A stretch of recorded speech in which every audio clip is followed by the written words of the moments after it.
సమరం న్యూస్ ఛానల్కు స్వాగతం. ఈనాటి ముఖ్యాంశాలు: అమెరికా వర్సిటీల్లోని భారతీయుల్లో 56% తెలుగువారే. రీస్టార్ట్ ఏపీ 85,083 కోట్ల రూపాయల పెట్టుబడులకు ఆమోదం. వివేక హత్య కేసులో అవినాష్ రెడ్డికి నోటీసు. అణ్వస్త్ర వినియోగానికి వీలు కల్పించే దస్త్రంపై పుతిన్ సంతకం. జనవరిలో దావోస్కు సీఎం చంద్రబాబు. ఈ నెల 23న బంగాళాఖాతంలో అల్పపీడనం. సాంకేతిక మేళా, సృజన బళ. ఆరోగ్యం, విద్యకు దూరంగా 18 కోట్ల మంది చిన్నారులు. వేలి నుంచి బొట్టు రక్తంతో అల్జీమర్స్ను పసిగట్టవచ్చు. విజయ్ మాల్యా, నీరవ్ మోదీలను అప్పగించండి. బ్రిటన్ ప్రధానిని కోరిన మోదీ. దిగ్విజయంగా కక్షలోకి జీశాట్ N2 ఉపగ్రహం. ఉపాధ్యాయ ఎమ్మెల్సీ నియోజకవర్గాల్లో ఓటు హక్కుకు 6 ఏళ్ల అనుభవం కావాలి. విశాఖలో సామూహిక అత్యాచారం. అధిక ఉప్పు ఆరోగ్యానికి ముప్పు. ఈరోజు వార్తలను చూద్దాం. అమెరికా వర్సిటీల్లోని భారతీయుల్లో 56% తెలుగువారే. వీలైనంత ఎక్కువ మంది భారతీయులు అమెరికాలో చదువుకోవడానికి, నివసించడానికి వీలుగా వీసాలు మంజూరు చేస్తున్నట్లు హైదరాబాద్లోని యుఎస్ కాన్సుల్ జనరల్ రెబెకా డ్రామే పేర్కొన్నారు. ఏపీలో విశాఖపట్నం లేదా విజయవాడలో వీసా అప్లికేషన్ సెంటర్ ఏర్పాటుకు ప్రతిపాదనలు పంపామని తెలిపారు.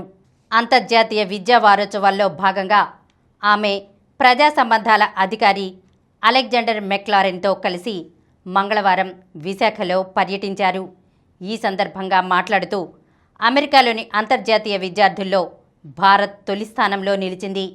2023-24 నాటికి 3.33 లక్షల మంది భారతీయ విద్యార్థులు ఉండగా అందులో 56% ఏపీ, తెలంగాణకు చెందిన వారే. తెలంగాణ నుంచి 34%, ఏపీ నుంచి 22% విద్యార్థులు ఉన్నారు.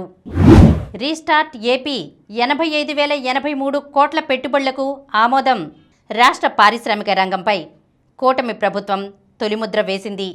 రీస్టార్ట్ ఏపీలో భారీ పెట్టుబడులతో మొదటి అడుగు పడింది. కూటమి అధికారం చేపట్టిన 5 నెలల్లోనే పరిశ్రమలు, ఇంధన రంగాలకు సంబంధించి 10 భారీ పరిశ్రమల ఏర్పాటుకు ప్రభుత్వం ఆమోదముద్ర వేసింది. ముఖ్యమంత్రి చంద్రబాబు అధ్యక్షతన మంగళవారం సచివాలయంలో జరిగిన రాష్ట్ర పెట్టుబడుల ప్రోత్సాహక మండలి తొలి సమావేశం ఇందుకు వేదికైంది. ఈ పరిశ్రమల ద్వారా రాష్ట్రానికి 85,083 కోట్ల రూపాయల పెట్టుబడులు వస్తాయని, 33,966 మందికి ఉపాధి లభిస్తుందని ప్రభుత్వం పేర్కొంది. ఇటీవల ప్రకటించిన పారిశ్రామిక పాలసీలకు అనుగుణంగా వాటికి ప్రోత్సాహకాలు అందిస్తుంది. యువతకు ఇచ్చే ఉద్యోగాల సంఖ్యను బట్టి ఆయా పరిశ్రమలకు ప్రోత్సాహకాలు ఇవ్వాలని సమావేశం నిర్ణయించింది. వివేక హత్య కేసులో అవినాష్ రెడ్డికి నోటీసు. మాజీ మంత్రి వివేకానందరెడ్డి హత్య కేసులో నిందితులుగా ఉన్న MP YS Avinash Reddy, D Shivashankar రెడ్డిల బెయిల్ రద్దు చేయాలని కోరుతూ వివేక కుమార్తె సునీత దాఖలు చేసిన కేసుల్లో అవినాష్ రెడ్డి, సిబిఐ అప్రూవర్ దస్తగిర్లకు సుప్రీంకోర్టు నోటీసులు జారీ చేసింది. ఇందులో నిందితుడిగా ఉన్న శివశంకర్ రెడ్డి కుమారుడు చైతన్యరెడ్డి జైలుకెళ్లి అప్రూవర్ దస్తగిరిని బెదిరించిన కేసులో ఏపీ ప్రభుత్వాన్ని ప్రతివాదిగా చేర్చాలన్న సునీత విజ్ఞప్తిని కోర్టు పరిగణలోకి తీసుకుని రాష్ట్ర ప్రభుత్వానికి నోటీసులు ఇచ్చింది. వివేక మాజీ పిఏ ఎంవి కృష్ణారెడ్డి తమపై దాఖలు చేసిన ప్రైవేట్ కేసును కొట్టేయాలని కోరుతూ నర్రెడ్డి రాజశేఖర్ రెడ్డి దంపతులు, సిబిఐ అధికారి రామ్ సింగ్ దాఖలు చేసిన కేసుల్లోనూ కృష్ణారెడ్డి ఏపీ ప్రభుత్వాలకు నోటీసులు ఇచ్చింది. మంగళవారం ఈ 4 కేసులపై విచారించిన ప్రధాన న్యాయమూర్తి జస్టిస్ సంజీవ్ ఖన్నా, జస్టిస్ సంజయ్ కుమార్లతో కూడిన ధర్మాసనం ఈ మేరకు ఉత్తర్వులు జారీ చేసింది.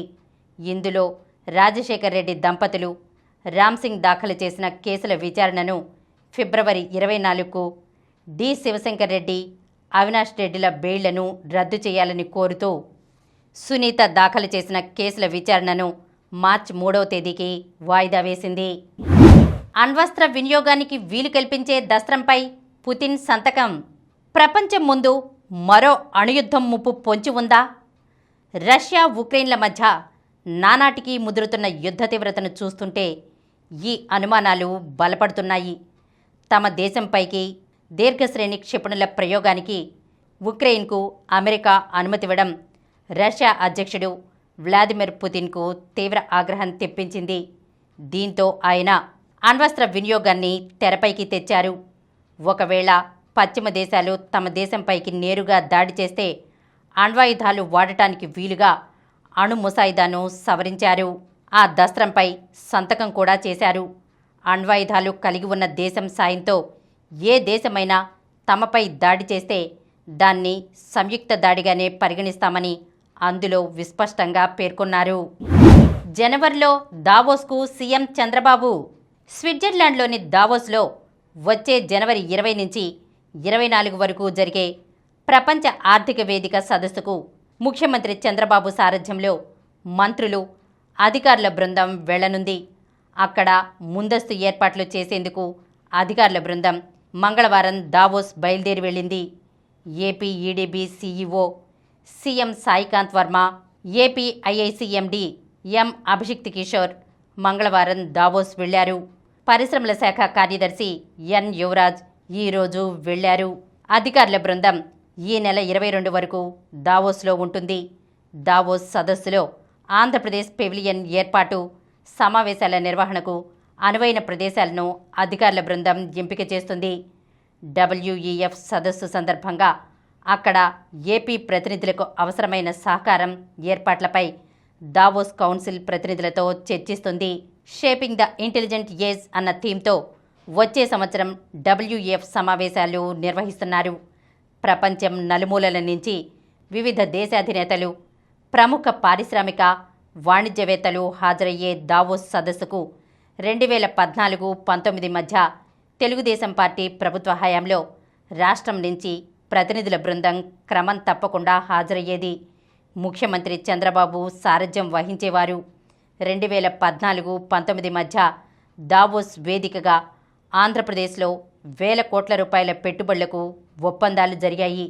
అక్కడ చర్చలు ఫలించి తర్వాత కూడా పలు కంపెనీలు ఆంధ్రప్రదేశ్లో పెట్టుబడులు పెట్టేందుకు ముందుకొచ్చాయి. ఈ నెల 23న బంగాళాఖాతంలో అల్పపీడనం. బంగాళాఖాతంలో గురువారం నాటికి ఏర్పడనున్న ఉపరితల ఆవర్తనం ఈ నెల 23 నాటికి అల్పపీడనంగా బలపడనుంది. అది క్రమంగా వాయుగుండంగా బలపడొచ్చని భారత వాతావరణ విభాగం అంచనా వేస్తోంది. ఇది తమిళనాడు, శ్రీలంక తీరాల వైపు కదిలే అవకాశం ఉంది. దీని ప్రభావంతో ఈ నెల 26 తర్వాత దక్షిణ కోస్తా, రాయలసీమ జిల్లాల్లో విస్తారంగా వర్షాలు కురుస్తాయని వాతావరణ నిపుణులు చెబుతున్నారు. 27, 28 తేదీల్లో కొన్ని ప్రాంతాల్లో ఓ మోస్తరు నుంచి భారీ వర్షాలు కురుస్తాయని అంచనా వేస్తున్నారు. సాంకేతిక మేళా, సృజన బళ. కొన్నాళ్లుగా దేశ వైమానిక, సైనిక దళంతో పాటు ప్రకృతి విపత్తుల్లో సేవలందించేందుకు ప్రయోగాత్మక పరీక్షలు ఎదుర్కొంటున్న jet pack suit man Bengaluru సాంకేతిక సదస్సులో సందడి చేశాడు. సినిమాల్లో ఆపదల్లో చిక్కుకున్న వారిని ఆదుకునేందుకు ఆకాశంలో ఎగిరివచ్చే సూపర్ మ్యాన్ తరహాలోనే ఈ జెట్ ప్యాక్ సూట్ మ్యాన్ గాల్లో విహరిస్తాడు. మంగళవారం ప్రారంభమైన 27వ BTSను ప్రారంభించేందుకు వచ్చిన ముఖ్యమంత్రి సిద్ధరామయ్యకు ఈ యంత్రవిహారీ స్వాగతం పలికాడు. టర్బైన్ ఇండివిడ్యువల్ మొబిలిటీ సాంకేతికతతో రూపొందించిన జెట్ సూట్లో 8 చిన్న తరహా టర్బో ఇంజిన్లు ఉంటాయి. 50 లీటర్ల ఇంధనంతో పాటు 40 కిలోల బరువున్న జెట్ సూట్ను ధరించే ఈ వ్యక్తి భూమిపై నుంచి 20 మీటర్ల ఎత్తు వరకు ఎగరగలడు. గాలిలో 20 నిమిషాల పాటు విహరించగలడని దాని సృష్టికర్తలు వివరించారు. ఈ సదస్సులో బ్రిటన్, భారత్కు చెందిన పలు సంస్థల సృజనాత్మక ఉత్పత్తులను ప్రదర్శించారు. పలు పౌర విమానయాన సంస్థలు విన్యాసాలు ప్రదర్శించాయి. ఆరోగ్యం, విద్యకు దూరంగా 18 కోట్ల మంది చిన్నారులు. అల్ప మధ్యాదాయ దేశాల్లో 3 లేదా 4 ఏళ్ల వయసున్న సుమారు 18 కోట్ల మంది చిన్నారులకు సరైన పెంపకం లభించడం లేదని లాన్సెట్ జర్నల్లో ప్రచురితమైన నివేదిక వెల్లడించింది. ఢిల్లీలోని సెంటర్ ఫర్ క్రానిక్ డిసీజ్ కంట్రోల్కు చెందిన పరిశోధకులతో పాటు అంతర్జాతీయ శాస్త్రవేత్తలతో కూడిన బృందం ఈ అధ్యయనం చేసింది. వాయు కాలుష్యం, వాతావరణ మార్పులు, ప్రమాదకర రసాయనాల ప్రభావం మొదలైనవి వారి ఆరోగ్యానికి ప్రతికూలంగా మారుతున్నాయని హెచ్చరించింది. అల్ప, మధ్యాదాయ దేశాల్లో 2 నుంచి 5 ఏళ్ల వయసున్న చిన్నారులు ఆరోగ్య, విద్యా సేవలను పొందలేకపోతున్నారని తెలిపింది. ప్రభుత్వాలు ఎక్కువ నిధులు విడుదల చేయడం ద్వారా ఈ వయసులో బాలలకు ఆరోగ్యకరమైన బాల్యం, విద్య ఇవ్వాలని సూచించింది. వేలి నుంచి బొట్టు రక్తంతో అల్జీమర్స్ను పసిగట్టవచ్చు. సూదితో వేలిని గుచ్చడం ద్వారా సులువుగా సేకరించే రక్తపు బొట్టుతో అల్జీమర్స్ వ్యాధిని గుర్తించవచ్చని ఐరోపా శాస్త్రవేత్తల పరిశోధన తేల్చింది. ఈ రక్త నమూనాను ఒక ప్రత్యేక కార్డు ద్వారా ల్యాబ్కు పంపి వ్యాధి నిర్ధారణ చేయవచ్చని పేర్కొంది. అల్జీమర్స్ పరీక్షను విస్తృతంగా అందుబాటులోకి తీసుకురావడానికి ఇది వీలు కల్పిస్తుందని శాస్త్రవేత్తలు తెలిపారు. అల్జీమర్స్ అనేది నాడీ క్షీణత రుగ్మత. ప్రపంచవ్యాప్తంగా లక్షల మంది దీనితో ఇబ్బంది పడుతున్నారు. ఈ వ్యాధి సమర్థ నియంత్రణ, చికిత్స కోసం దీన్ని ఆరంభంలోనే గుర్తించడం ముఖ్యం. రక్తంలో ఈ రుగ్మతకు సంబంధించిన సూచికలను గుర్తించే విషయంలో శాస్త్రవేత్తలు కొంత పురోగతి సాధించారు. ఇందులో ప్రముఖమైంది పీటావ్ 2017 అనే సూచిక. ఇందులో వేలి నుంచి 1-2 రక్తపు బొట్లను సేకరిస్తారు. వాటిని ఒక ప్రత్యేక కార్డుపై పడేలా చేస్తారు. వెంటనే ఆ కార్డు ప్లాస్మా నుంచి రక్త కణాలను వేరు చేస్తుంది.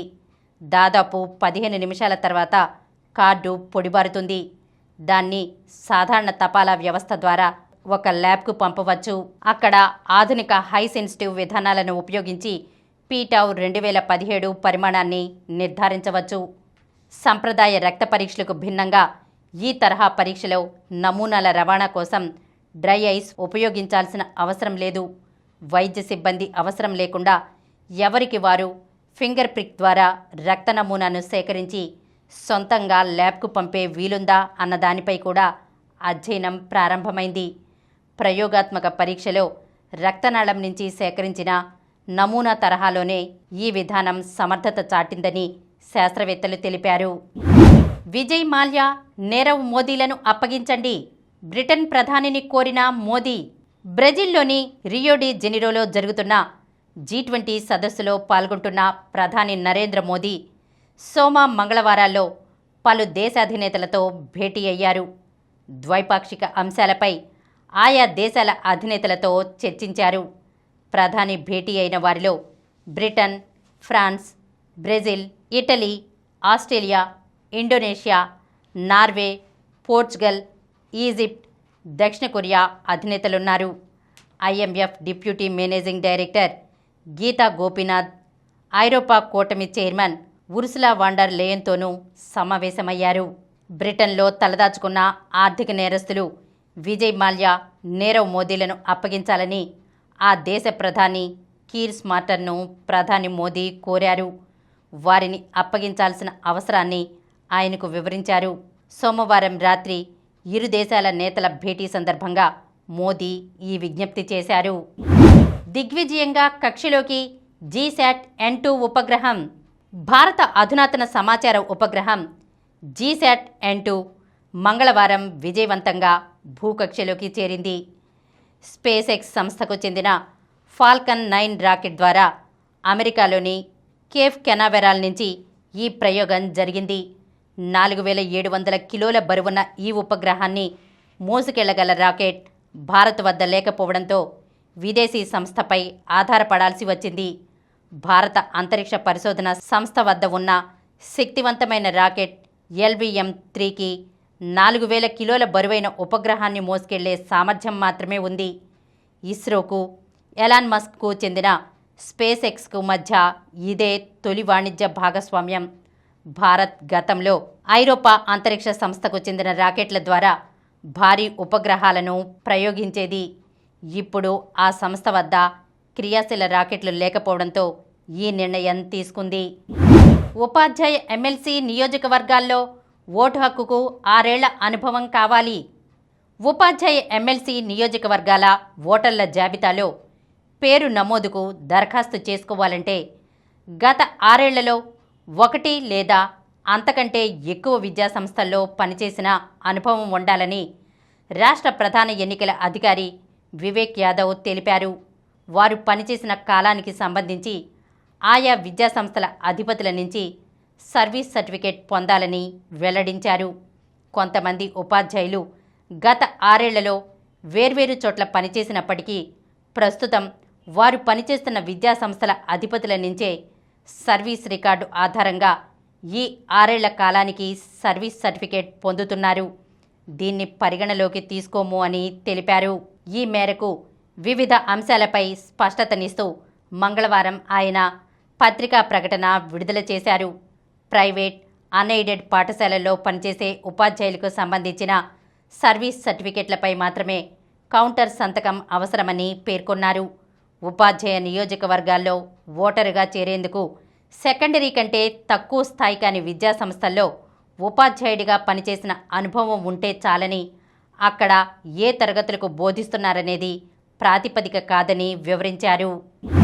విశాఖలో సామూహిక అత్యాచారం.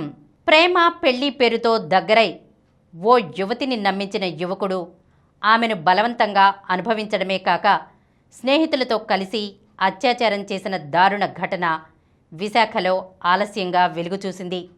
ప్రియుడితో ఏకాంతంగా గడిపిన వీడియోలను చూపి బెదిరించి ఒక్కొక్కరిగా లైంగిక దాడికి పాల్పడ్డారు. ఆ తర్వాత కూడా తమ కోర్కెను తీర్చాలంటూ వేధించడం, ప్రియుడే ఫోన్ చేసి అందుకు ఒప్పుకోవాలని ఒత్తిడి చేయడంతో తీవ్ర మనస్తాపానికి చెందిన ఆ యువతి ఆత్మహత్యకు యత్నించింది. తండ్రి ఆమెను కాపాడి విషయం తెలుసుకోగా జరిగిందంతా చెప్పింది. న్యాయం చేయాలంటూ బాధితురాలు, ఆమె కుటుంబ సభ్యులు పోలీసులను ఆశ్రయించారు. Visakha 2 town CI Tirumalarao case నమోదు చేసి దర్యాప్తు వేగవంతం చేశారు. అధిక ఉప్పుతో ఆరోగ్యానికి ముప్పు. ప్యాక్ చేసిన నిల్వ ఆహారంలో ఉప్పు పరిమాణాన్ని తగ్గిస్తే భారత్లో రానున్న 10 ఏళ్లలో 3 లక్షల మరణాలు నియంత్రించవచ్చని the George institute of global health అధ్యయనంలో తేలింది. ది లాన్సెట్ జర్నల్లో నవంబర్ తొలివారంలో ప్రచురితమైన ఈ అధ్యయనం ప్రకారం మన దేశంలో ప్యాక్ చేసిన ఆహార పదార్థాల వినియోగం గణనీయంగా పెరుగుతుండగా వాటిలో ఉప్పు నిర్దేశిత ప్రమాణాలకు మించి ఉంటోంది. ఆస్ట్రేలియా, హైదరాబాద్లోని జార్జ్ ఇన్స్టిట్యూట్ల ప్రతినిధులు ఈ అధ్యయనం భాగస్వాములయ్యారు. ఉప్పు వాడకాన్ని తగ్గిస్తే దేశంలో 10 ఏళ్లలో 17 లక్షల గుండెపోట్లు, 7 లక్షల కిడ్నీ కేసులను నివారించవచ్చని ఈ అధ్యయనం పేర్కొంది. WHO మార్గదర్శకాల ప్రకారం ఓ వ్యక్తి వంట పదార్థాలు లేదా ప్యాక్ చేసిన ఆహారం రూపంలో రోజుకు 5 గ్రాములు అంతకంటే తక్కువ ఉప్పు తీసుకోవడమే ఆరోగ్యానికి శ్రేయస్కరం. మోతాదుకు మించి తీసుకోవడం వల్ల రక్తపోటుతో పాటు గుండె జబ్బులు, దీర్ఘకాలిక కిడ్నీ సమస్యలు పెరుగుతాయి. భారత్లో ప్రతి మనిషి నిర్దేశిత మోతాదు కన్నా రెట్టింపు ఉప్పు తీసుకుంటున్నా దాన్ని నియంత్రించేందుకు విధానపరమైన ప్రయత్నాలేవీ జరగడం లేదని ఈ అధ్యయనం వెల్లడించింది. ఇప్పుడు కొన్ని సంక్షిప్త వార్తలను చూద్దాం. 2025 నుంచి పీజీ వైద్య సీట్లన్నీ రాష్ట్ర విద్యార్థులతోనే భర్తీ. రానున్న 2025-26 విద్యా సంవత్సరం నుంచి పీజీ వైద్య విద్యలో 100% సీట్లను రాష్ట్ర విద్యార్థులతోనే భర్తీ చేయనున్నారు. ప్రస్తుతం పొరుగు రాష్ట్రాల విద్యార్థులు రాష్ట్రంలో స్థానికేతర కోటాలో ఎంబీబీఎస్ పూర్తి చేస్తే స్థానిక విద్యార్థులుగానే గుర్తించి పీజీ వైద్య విద్యలో 2023-24 వరకు ప్రవేశాలు కల్పించారు. ఫైనల్లో భారత్, సెమీస్లో జపాన్పై ఘన విజయం. భారత అమ్మాయిల హాకీ జట్టు అదరగొట్టింది. జోరు కొనసాగిస్తూ ఆసియా ఛాంపియన్స్ ట్రోఫీలో ఫైనల్కు దూసుకెళ్లింది.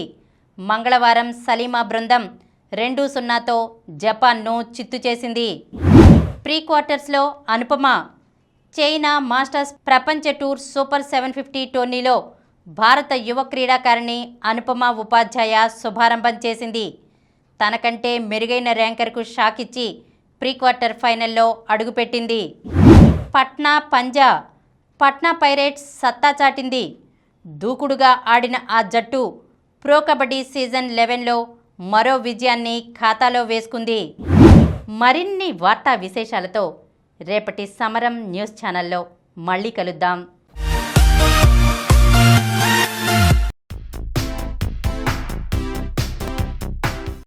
ప్రతిరోజు వార్తా విశేషాల కోసం అనతి కాలంలోనే 20 కోట్ల వ్యూస్ సాధించిన సమరం ఛానల్ సమర్పించు సమరం న్యూస్ ఛానల్కు సబ్స్క్రైబ్ చేయండి, లైక్ చేయండి, మీ ఫ్రెండ్స్కి షేర్ చేయండి.